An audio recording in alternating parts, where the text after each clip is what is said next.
Hi friends, ಈಗ time ಬಂದು 9:30 ಆಗಿದೆ. ಇಲ್ಲೇ ರೆಡಿಯಾಗಿ ಹೋಗ್ತಾ ಇದ್ದೀನಿ. ಇನ್ನು ಮನೆಗೆ ಹೋಗಿಲ್ಲ, ಇವಾಗ ಹೋಗಬೇಕು. ಇವತ್ತು ಬಂದು ಊರಿಗೆ ಹೋಗ್ತಾ ಇದ್ದೀವಿ. ನಮ್ಮ ಗುಂಡನಿಗೆ ತುಂಬ ಜ್ವರ ಬಂದುಬಿಟ್ಟಿದೆ. ನೈಟೆಲ್ಲ ಫುಲ್ಲು ನಿದ್ದೆನೇ ಮಾಡಿಲ್ಲ. ಫುಲ್ಲು ಕೆಮ್ಮು, ನೆಗಡಿ ಮತ್ತು ಫುಲ್ಲು ಜ್ವರ ಕೂಡ ಬಂದುಬಿಟ್ಟಿತ್ತು. ಅದಕ್ಕೋಸ್ಕರ ಊರಿಗೆ ಹೋಗೋಣ ಅಂತ ಹೇಳಿ ಅದಕ್ಕೆ ಇವಾಗ ಸ್ವಲ್ಪ ಲೇಟ್ ಆಯಿತು. ಇನ್ನು ನಮ್ಮ ಮನೆಯವ್ರ ಬಟ್ಟೆ ಅದೆಲ್ಲ ಇತ್ತು, ಒಗೆದ್ಬಿಟ್ಟು ಎಲ್ಲ ಸ್ವಲ್ಪ ಮನೆಯೆಲ್ಲ ಕ್ಲೀನ್ ಮಾಡಿಬಿಟ್ಟು ಹೋಗ್ತಾಯಿದ್ದೀನಿ. ಇವಾಗ ಇಲ್ಲೇ ರೆಡಿ ಆಗಿಬಿಟ್ಟು ಇನ್ನು ಮನೆಗೆ ಹೋಗಿ ಪವಿತ್ರ ಮಾವ ಇದ್ದಾರೆ, ಅವ್ರಿಗೆ ಹೇಳ್ಬಿಟ್ಟು ಹೋಗ್ತೀವಿ. ಇರೋಣ ಅಂದ್ಕೊಂಡು ಇನ್ನೊಂದು ಸ್ವಲ್ಪ ದಿನ. ಆದರೆ ಅವನಿಗೆ ತುಂಬ ಜ್ವರ, ಅಂದರೆ ಎಲ್ಲೂ ವಾಸಿ ಆಗೋಲ್ಲ. ನಾವು ಮುಂಚೆ ಎಲ್ಲಿ ತೋರಿಸ್ತಿರ್ತೀವೋ ಹಾಸ್ಪಿಟ್ಲಲ್ಲಿ, ಅಲ್ಲಿ ತೋರಿಸಿದ್ರೆ ಮಾತ್ರ ಅವನಿಗೆ ವಾಸಿ ಆಗುತ್ತೆ. ಇಲ್ಲಾಂದರೆ ಎಲ್ಲೂ ಕೂಡ ಸೆಟ್ ಆಗೋಲ್ಲ. ಟಾನಿಕ್ ಆಗಲಿ ಮಾತ್ರೆ ಆಗಲಿ ಎಲ್ಲೂ ಕೂಡ ಸೆಟ್ ಆಗೋಲ್ಲ ಅವನಿಗೆ. ಅದಕ್ಕೆ ಇವಾಗ ಹೋಗ್ಬಿಟ್ಟು ಬೇಗ ಅಲ್ಲೇ ತೋರಿಸ್ಕೊಂಡು ಹಂಗೆ ಊರಿಗೆ ಹೋಗ್ತೀನಿ. ಬೇಜಾರಾಗ್ತಾಯಿದೆ, ಇರೋಣ ಅಂದ್ಕೊಂಡೆ, ಬಟ್ ಏನು ಮಾಡೋದಕ್ಕಾಗೋದಿಲ್ಲ. ಮಕ್ಕಳು ಇಂಪಾರ್ಟೆಂಟ್ ಅಲ್ವಾ, ಅದಕ್ಕೋಸ್ಕರ ಹೋಗ್ತಿದ್ದೀನಿ ಇವಾಗ. ಇದೆಲ್ಲ ತುಂಬ ಮಿಸ್ ಮಾಡ್ಕೊತಾ ಇದ್ದೀನಿ. ಸದ್ಯ ಇವತ್ತು ಮಳೆ ಇಲ್ಲ. ಇವತ್ತು ಬಂದು ಬುಧವಾರ, ಇವತ್ತು ಮಳೆ ಇಲ್ಲ. ನಿನ್ನೆ ಮೊನ್ನೆ ಎಲ್ಲ ಫುಲ್ಲು ಮಳೆ. ಇವಾಗ ಸ್ವಲ್ಪ ಚೆನ್ನಾಗಿ ಬಿಸಿಲು ಬರ್ತಾಯಿದೆ. ಬನ್ನಿ ಫ್ರೆಂಡ್ಸ್, ಸಿಗ್ತೀನಿ ನನಗೆ ನೆಕ್ಸ್ಟು. ಇನ್ನು ಮುಂಚೆನೇ ನಾನು ರೆಡಿ ಆಗೋಷ್ಟೊತ್ತಿಗೆ ಅವರು ಶೆಡ್ ಹತ್ರ ಬಂದಿದ್ದರು. ಗುಂಡನ್ನು ಕೂಡ ರೆಡಿ ಮಾಡಿಸ್ಬಿಟ್ಟು ಕಳಿಸಿದ್ದೆ. ಅವ್ನಿಗೆ ಸ್ನಾನನೂ ಮಾಡಿಸಿಲ್ಲ, ಏನೂ ಇಲ್ಲ. ಇನ್ನು ಜ್ವರ ಇರೋದ್ರಿಂದ ಸ್ನಾನ ಮಾಡಿಸೋ ಆಗಿರಲಿಲ್ಲಲ್ವ. ಸುಮ್ಮನೆ ಹಿಂಗೆ ಮುಖ ಒಂದು ತೊಳೆದ್ಬಿಟ್ಟು ಹಿಂಗೆ ಸುಮ್ಮನೆ ಬಟ್ಟೆ ಒಂದು ಹಾಕಿ ಕಳಿಸಿದ್ದೆ. ಅದಕ್ಕೆ ಇವಾಗ ನಮ್ಮನ್ನು ಬಿಟ್ಟು ಬರೋದಕ್ಕೆ ಸ್ವಲ್ಪ ಲೇಟ್ ಆಗುತ್ತೆ. ಇವಾಗಲೇ ಲೇಟ್ ಆಗಿದೆ, ಅದಕ್ಕೋಸ್ಕರ ಇನ್ನು ಹಸುಗಳೆಲ್ಲ ಮೇಯದಕ್ಕೆ ಹೊರಗಡೆ ಬಿಟ್ಟು ಇವಾಗ ಹೊರಡ್ತಾ ಇದ್ದೀವಿ. ನೋಡ್ತಾ ಇರ್ಬೋದು, ಕರು ಒಂದಿದೆ, ಹಸು ಬಂದು ಹೊರಗಡೆ ಮೇಯಕ್ಕೆ ಹೋಗಿದೆ. ಇನ್ನು ಇದೆಲ್ಲ ಕ್ಲೀನ್ ಮಾಡಿಲ್ಲ. ನಮ್ಮ ಮನೆಯವ್ರು ನಿಮ್ಮನ್ನು ಬಿಟ್ಟು ಬಂದು ಎಲ್ಲ ಕ್ಲೀನ್ ಮಾಡ್ತೀನಿ ಅಂತ ಹೇಳಿ ಇನ್ನು ಹೇಳ್ತಾಯಿದ್ರು. ಹೋದ ತಕ್ಷಣವೇ ಬಂದುಬಿಡುತ್ತೆ ಇದು. ಒಂಥರ ಎಷ್ಟು ಖುಷಿ ಆಗುತ್ತೆ ಅಂದರೆ ನೋಡೋದಕ್ಕೆ ತುಂಬ ಖುಷಿ ಆಗುತ್ತೆ. ಇದನ್ನು ಕೂಡ ತುಂಬ ಮಿಸ್ ಮಾಡ್ಕೊತಾ ಇದ್ದೀನಿ. ಎಷ್ಟು ಒಂದು ದಿನಕ್ಕೆ 2 ಸತಿ ನಾನು ಇದ್ರ ಜೊತೆ ಸ್ವಲ್ಪ ಹೊತ್ತು ಟೈಮ್ ಸ್ಪೆಂಡ್ ಮಾಡಿಬಿಟ್ಟು ಹೋಗ್ತಾಯಿದ್ದೆ. ಮನೆಗೆ ಹೋದಾಗ ಒಂದು ಸತಿ ಮತ್ತು ಮನೆಯಿಂದ ಬಂದಾಗ ಒಂದು ಸತಿ ಕೂಡ ಇದನ್ನ ನನ್ನ ಜೊತೆ ಸ್ವಲ್ಪ ಹೊತ್ತು ಆಟ ಆಡಿಕೊಂಡು ಇರ್ತಾಯಿದ್ದೆ. ಹೋದ ತಕ್ಷಣವೇ ಬಂದುಬಿಡ್ತಾಯಿತ್ತು. ನಮ್ಮ ಗುಂಡನಿಗಂತೂ ತುಂಬ ಇಷ್ಟ. ಅಮ್ಮ ಚೆನ್ನ ಪಾಪ ಅಂತ ಹೇಳ್ತಿರ್ತಾನೆ. ಅಂದರೆ ಚಿಕ್ಕ ಪಾಪು ಅಂತ ಇರ್ತಾನೆ. ಅದನ್ನು ಅಷ್ಟು ಇದು ಮಿಸ್ ಮಾಡ್ಕೊತೀವಿ. ಬಟ್ ಏನು ಮಾಡೋದಕ್ಕಾಗೋದಿಲ್ಲ. ಇನ್ನು ನಾವು ನೆಕ್ಸ್ಟ್ ಬರೋಷ್ಟೊತ್ತಿಗೆ ದೊಡ್ಡದಾಗಿರುತ್ತೆ ಅನಿಸುತ್ತೆ. ಇವಾಗ ನೋಡ್ತಾ ಇರ್ಬೋದು, ಕರೆದ್ರೆ ಹಂಗೆ ಬಂದುಬಿಡುತ್ತೆ. ಅವರಮ್ಮ ಇರಲಿಲ್ಲ. ಅವರಮ್ಮ ಕೂಡ ಏನೂ ಮಾಡೋದಿಲ್ಲ. ಹತ್ರಕ್ಕೆ ಹೋದ್ರೂ ಕೂಡ ಸುಮ್ಮನೆ ಇರುತ್ತೆ. ಏನು ಗುದ್ದೋದು ಆ ಥರ ಎಲ್ಲ ಏನೂ ಮಾಡಲ್ಲ. ಒಳ್ಳೆ ಹಸು ಅದು ಕೂಡ. ನೋಡಿ ಕರಿತಾ ಇದ್ರೆ ಆದಷ್ಟು ಕದೆ ಬರ್ತಾ ಇರುತ್ತೆ, ಹೋಗ್ತಾ ಇರುತ್ತೆ. ಇನ್ನು ಟೈಮ್ ಕೂಡ ಆಗಿತ್ತು, ಬೇಗ ಹೊರಡೋಣ ಅಂತ ಹೇಳಿಬಿಟ್ಟು ಇನ್ನು ಹೊರಡೋಣ ಅಂತೇಳಿ ಹೊರಟ್ವಿ. ಇಲ್ಲಿ ಬಂದು ನಮ್ಮ ಗುಂಡ ನೋಡಿ ರೆಡಿ ಮಾಡಿ ಕಳಿಸಿದ್ರೆ ಆಗಲೇ ಒಂದು ಪ್ಯಾಂಟ್ ತೋಳು ಮೇಲಕ್ಕೆ, ಒಂದು ಪ್ಯಾಂಟ್ ತೋಳು ಕೆಳಕ್ಕೆ ಹಾಕೊಂಡ್ಬಿಟ್ಟಿದ್ದಾನೆ. ಫುಲ್ಲು ಸುಸ್ತಾಗಿಬಿಟ್ಟಿದ್ದ. ಅವನಿಗೆ ಗಂಟ್ಲು ಕೂಡ ಇಟ್ಕೊಂಡ್ಬಿಟ್ಟಿತ್ತು, ಮಾತಾಡೋಕ್ಕೆ ಬರ್ತಾ ಇರಲಿಲ್ಲ. ಇನ್ನು ಫುಲ್ಲು ಮಳೆ ಇಟ್ಕೊಂಡ್ಬಿಟ್ಟಿತ್ತು, ಮತ್ತು ಫುಲ್ಲು ಗಾಳಿ. ಮತ್ತು ಮನೆ ಹತ್ರ ಅಂತೂ ನೀರಲ್ಲೆಲ್ಲ ಆಟ ಆಡ್ತಾಯಿದ್ರು. ಎಷ್ಟು ಇಟ್ಕೊಂಡು ಅಂದರೆ ಕರೆದ್ರೂ ಕೂಡ ಬರ್ತಾ ಇರಲಿಲ್ಲ. ಸ್ವಲ್ಪ ಮಳೆಯಲ್ಲಿ ಅದೆಲ್ಲ ನೆಂದುಬಿಟ್ಟು ಅವನಿಗೆ ಫುಲ್ಲು ಕೋಲ್ಡಾಗಿ ಜ್ವರ ಬಂದುಬಿಡ್ತು ಆಟೋಮೆಟಿಕ್ಕಾಗಿ. ನೈಟ್ ಟ್ಯಾಬ್ಲೆಟ್ಸ್ ಎಲ್ಲ ಹಾಕಿದ್ರು ಕೂಡ ಕಡಿಮೆ ಆಗಿರಲಿಲ್ಲ. ಫಸ್ಟ್ ಹಾಸ್ಪಿಟ್ಲಿಗೆ ತೋರಿಸೋವರೆಗೂ ಇದು ವಾಸಿ ಆಗಲ್ಲ ಅಂತ ಹೇಳಿ ಇನ್ನು ಕರ್ಕೊಂಡೋಗೋಣ ಅಂತೇಳಿ ಹೋಗ್ತಾಯಿದ್ದೀವಿ. ಇನ್ನು ಇವಾಗೆಲ್ಲ ಸ್ವಲ್ಪ ಇದು ಮಾಡ್ತಾಯಿದ್ದಾರೆ. ನನಗಂತೂ ಬಿಟ್ಟೋಗೋದಕ್ಕೂ ಮನಸ್ಸು ಬರ್ತಾ ಇರಲಿಲ್ಲ, ಮತ್ತು ಇರೋದಕ್ಕೂ ಆಗ್ತಾ ಇರಲಿಲ್ಲ ಅಂಥ ಸಿಚುವೇಶನ್ ಇವತ್ತು. ತುಂಬ ಬೇಜಾರಾಗ್ಬಿಡ್ತು. ಇರೋಣ. ಹೋದ ಸತಿ ಅಂತೂ ತುಂಬ ಚೆನ್ನಾಗಿದ್ದ ನಮ್ಮ ಗುಂಡ, ಹುಷಾರು ತಪ್ಪಿರಲಿಲ್ಲ, ಆರಾಮಾಗಿ ಆಟಾಡಿಕೊಂಡು ಚೆನ್ನಾಗಿದ್ದ. ಒಂದು ತಿಂಗಳು ಹೆಂಗೆ ಕಳೀತು ಅನ್ನೋದು ಕೂಡ ಗೊತ್ತಿರಲಿಲ್ಲ. ಈ ಸತಿನೂ ಅಟ್ಲೀಸ್ಟ್ ಒಂದು 15 ದಿನ ಇದ್ದೋಗೋಣ ಅಂತ ಅಂದ್ಕೊಂಡಿದ್ವಿ. ಬಟ್ ಅಷ್ಟರಲ್ಲೇ ಹುಷಾರು ತಪ್ಪಿಡ್ತು. ಇನ್ನು ಅದಕ್ಕೋಸ್ಕರ ಹೋಗಲೇಬೇಕಾಗಿತ್ತೆ. ಇನ್ನು ಹೊರಟಿದ್ದೀವಿ. ಇನ್ನು ನಾವು ಬರೋಷ್ಟೊತ್ತಿಗೆ ಪಾಪ ಮನೆ ಕೆಲಸ ಎಲ್ಲ ಮಾಡಿ ಪವಿತ್ರ ಇನ್ನು ಮಕ್ಕಳು ನೋಡಿಕೊಂಡು ಮಕ್ಕಳಿಗೆ ಎಣ್ಣೆ ಎಲ್ಲ ಹಚ್ಬಿಟ್ಟು ತಲೆ ಬಾಚ್ಕೊಂಡು ಕುತ್ಕೊಂಡಿದ್ಲು. ಇನ್ನು ನಾವು ಕೂಡ ಬಂದ್ವಿ.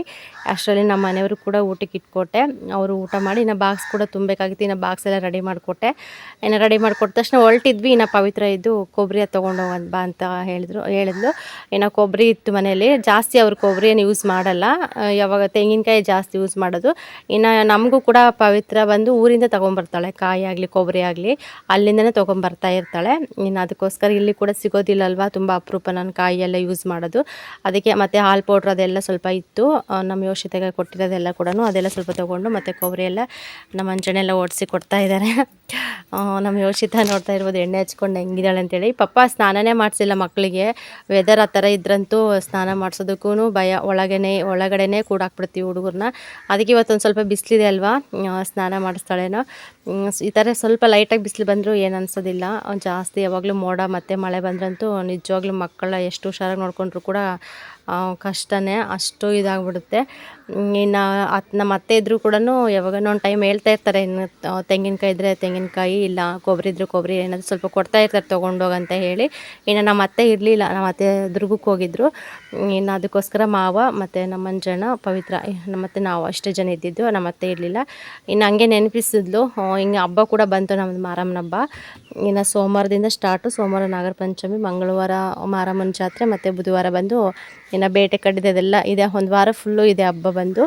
ಇನ್ನು ಅದಕ್ಕೋಸ್ಕರ ಹೆಂಗೋ ಆಗುತ್ತೆ ಬಿಡು ಅಂತ ಹೇಳಿಬಿಟ್ಟು ಇನ್ನೆಲ್ಲ ಸುಲ್ಕೊಡ್ತಾ ಇದ್ದಾರೆ. ತೊಗೊಂಡೋಗ್ಬೋದು, ಮಸ್ತ್ ತೊಗೊಂಡೋಗ್ಬೋದು ಇಲ್ಲಿಂದ. ಏನು ಗೊತ್ತಾ, ಮತ್ತೆ ತೊಗೊಂಡೋಗೋದಕ್ಕೆ ಆಗೋದಿಲ್ಲ.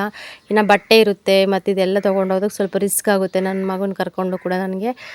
ಇನ್ನು ಅವನು ಒಂದೊಂದು ಸತಿ ನಡ್ಕೊಂಡು ಬರ್ತಾ ಇರ್ತಾನೆ, ಇಲ್ಲ ಒಂದು ಸತಿ ತುಂಬ ಆಟ ಮಾಡ್ತಾ ಇರ್ತಾನೆ. ಈ ಸಿಚುವೇಷನಲ್ಲಂತೂ ಇನ್ನು ಕೈ ಬಿಡೋದೇ ಇಲ್ಲ ಅವನು. ಇನ್ನು ಅದಕ್ಕೆ ಏನಂದರೆ ಸಾಕು ಸ್ವಲ್ಪನೇ ಕೊಡಮ್ಮ ಅಂತ ಹೇಳಿ ನಾನು ಸ್ವಲ್ಪನೇ ಇಸ್ಕೊಂಡೆ. ಮತ್ತು ಸ್ವಲ್ಪ ಲೂಸ್ ಹಾಲು ಪೌಡ್ರು ಕೂಡ ಇತ್ತು, ಅದು ಕೂಡ ಕೊಟ್ಟು ತಗೊಂಡೋಗು ಇರಲಿ ಅಂತ ಹೇಳಿಬಿಟ್ಟು. ಇನ್ನು ಇಲ್ಲಿ ಕೂಡ ಊರಿಗೆ ಹೋದ್ಮೇಲೆ ಬೇಕಾಗುತ್ತೆ. ಯಾವಾಗಲೂ ಕೂಡ ಟೀ ಮಾಡ್ತಾ ಇರ್ತೀವಿ. ಇನ್ನು ಕೆಲಸ ಬೇರೆ ಸ್ಟಾರ್ಟ್ ಮಾಡಿದಾರಲ್ಲ, ಚಿಕ್ಕಮ್ಮರ ಮನೆ ಕಟ್ಸೋದು. ಇವಾಗ ಕೂಲರೆಲ್ಲ ಬರ್ತಾ ಇರ್ತಾರೆ, ಕಂಪಲ್ಸರಿ ಟೀ ಬೇಕೇ ಬೇಕು ಅವ್ರಿಗೆ. ಅಟ್ಲೀಸ್ಟ್ ಒಂದು ಟೈಮ್ ಊಟ ಇಲ್ಲಾಂದರೆ ಇರ್ತಾರೆ, ಟೀ ಕಾಫಿ ಇಲ್ಲಾಂದರೆ ಅಸಲು ಇರೋದಿಲ್ಲ.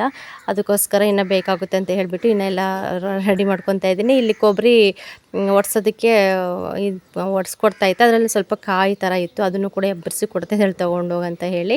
ಇನ್ನು ಪವಿತ್ರ ಅಷ್ಟು ಇನ್ನೊಂದು ಅಮ್ಮಮ್ಮ ಅಂದರೆ ಇನ್ನೊಂದು ವಾರ 15 ದಿನ ಇರ್ತಾಳೆ ಅಷ್ಟೇ. ನೆಕ್ಸ್ಟ್ ಅವ್ರ ಅಕ್ಕಂದು ಡೆಲಿವರಿ ಇದೆ, ಅವಳು ಕೂಡ ಊರಿಗೆ ಹೋಗ್ತಾಳೆ. ಹೋಗಿಬಿಟ್ಟು 1 ಮಂತ್ ಅಲ್ಲೇ ಇದ್ದು ಬರ್ತಾಳೆ. ಇನ್ನು ಅಷ್ಟರಲ್ಲಿ ನಾವು ಕೂಡ ಬರ್ತಿದ್ದೀವಿ. ತುಂಬ ವೀಕ್ ಆಗಿಬಿಟ್ಟಿದೆ ನನ್ನ ಮಗ. ಎಷ್ಟು ಚೆನ್ನಾಗಿದ್ದ, ಇಲ್ಲಿದ್ರಂತೂ ಚೆನ್ನಾಗಿ ಊಟ ಮಾಡಿಕೊಂಡು ಮತ್ತು ನಮ್ಮ ಗುಣನ ಜೊತೆ ಧನು ಜೊತೆ ಆಟ ಆಡ್ಕೊಂಡು ಚೆನ್ನಾಗಿರ್ತಾನೆ. ಈ ಥರ ಆಗಿಬಿಡ್ತಲ್ಲ ಸ್ವಲ್ಪ ಬೇಜಾರು. ನೆಕ್ಸ್ಟ್ ಇಲ್ಲಿ ದಿಂಡವಾರಕ್ಕೆ ಬಂದ್ವಿ. ನೋಡೋಣ ದಿಂಡವಾರದಲ್ಲಾದರೂ ತೋರಿಸ್ಕೊಂಡು ಹೋಗೋಣ ಅಂತೇಳ್ಬಿಟ್ಟು ಕ್ಯೂವಲ್ಲಿ ನಿಂತ್ಕೊಂಡಿದ್ದೆ, ಆಗುತ್ತೇನೋ ನೋಡೋಣ ಅಂತೇಳ್ಬಿಟ್ಟು. ಇನ್ನು ಯಾಕೋ ಸರಿ ಕಾಣಲಿಲ್ಲ ನನಗೆ, ಅಂದರೆ ತುಂಬ ಜನ ಇದ್ದರು, ಟೈಮ್ ಕೂಡ ಆಗ್ತಿತ್ತು. ಇನ್ನು ಬಸ್ ಇರಲಿಲ್ಲ, ಆಟೋ ಬೇಡ ಹೊರಟಿತ್ತು. ಬೇಡ ಬಿಡು ಮತ್ತು ಆ ಮೆಡಿಷನ್ಗೂ ಇದಕ್ಕೂ ಆಗುತ್ತೋ ಇಲ್ಲ, ತೋರಿಸ್ತೀವಿ ಸುಮ್ಮನೆ ಏನಕ್ಕೆ ಅಂತೇಳ್ಬಿಟ್ಟು ನಾವು ವಾಪಸ್ ಹೋಗೋಣ ಅಂತೇಳ್ಬಿಟ್ಟು ನಾವು ವಾಪಸ್ ಬಂದ್ವಿ. ಇಲ್ಲಿ ನೋಡ್ತಾ ಇರ್ಬೋದು, ಇದೇ ದಿಂಡವರ ಹಾಸ್ಪಿಟಲು. ಚೆನ್ನಾಗಿದೆ, ಒಳಗಡೆ ಎಲ್ಲ ಕೂಡ ಸ್ವಲ್ಪ ಚಿಕ್ಕದಾಗೇ ಇದೆ, ಚೆನ್ನಾಗಿದೆ. ಇಲ್ಲಿ ನೋಡ್ತಾ ಇರ್ಬೋದು ವಾತಾವರಣ ಯಾವ ಥರ ಇದೆ. ಫುಲ್ ಎಲ್ಲಿ ನೋಡಿದ್ರು ಕೂಡ ಹಚ್ಚ ಹಸಿರಾಗೆ ಕಾಣಿಸ್ತಾ ಇದೆ. ಇಲ್ಲಿ ಹುಣಸೆ ಮರ ಎಲ್ಲ ದೊಡ್ಡ ದೊಡ್ಡ ಮರಗಳೆಲ್ಲ ಇದ್ದಾವೆ. ಇಲ್ಲೆಲ್ಲ ಗಾಡಿಗಳೆಲ್ಲ ನಿಲ್ಲಿಸ್ಕೊಂಡು ಆರಾಮಾಗಿರ್ಬೋದು. ಇಷ್ಟೇ ಹಾಸ್ಪಿಟ್ಲ್. ಆ ಕಡೆ ಇನ್ನೂ ಇದೆ ಸ್ವಲ್ಪ, ಆ ಕಡೆ ಸೈಡ್ ನಾನು ಕೂಡ ಸರಿಯಾಗಿ ನೋಡಿಲ್ಲ ಅದನ್ನು. ಮತ್ತು ಹಿರಿಯೂರಿಗೆ ಬಂದ್ವಿ, ಅಲ್ಲಿಂದ ಆಟೋ ಹೊತ್ಕೊಂಡ್ಬಿಟ್ಟು ಹಿರಿಯೂರಿಗೆ ಬಂದ್ವಿ. ಬಟ್ ಚಳ್ಳಕೆರೆ ಬಸ್ ಇನ್ನೂ ಬಂದಿರಲಿಲ್ಲ. ಇನ್ನು ವೇಟ್ ಮಾಡ್ತಾ ಇದ್ದೀವಿ. ಇಲ್ಲಿ ಇಂದಿರಾ ಕ್ಯಾಂಟೀನ್ ಅಂತ ಇದೆ, ಅಲ್ಲಿ ಕೂತ್ಕೊಂಡಿದ್ದೀವಿ. ಇನ್ನು ಹೊರಗಡೆ ಕೂತ್ಕೊಳ್ಳೋಣ ಅಂದರೆ ಎತ್ಕೊಂಡು ನಿಂತ್ಕೊಳ್ಳೋದಕ್ಕೆ ಆಗೋದಿಲ್ಲ ಅಂತ ಹೇಳಿ ಅಲ್ಲಿ ಎಲ್ಲರೂ ಕೂಡ ಕೂತ್ಕೊಂಡಿದ್ರು. ಸ್ವಲ್ಪ ಜಾಗ ಇತ್ತು, ಇನ್ನು ಅಲ್ಲಿ ಬಂದು ಕೂತ್ಕೊಂಡಿದ್ದೀನಿ. ಇನ್ನು ಅಷ್ಟೊಂದೇನು ರಶ್ ಇರಲಿಲ್ಲ. ಇನ್ನು ಈ ತಾತ ಬಂದು ಗೊತ್ತಿಲ್ಲ, ನಾವು ಬಂದ ತಕ್ಷಣ ನಮ್ಮ ಪಾಪುಗೆ ಬಿಸ್ಕೆಟ್ ಕೊಡಿಸ್ತು.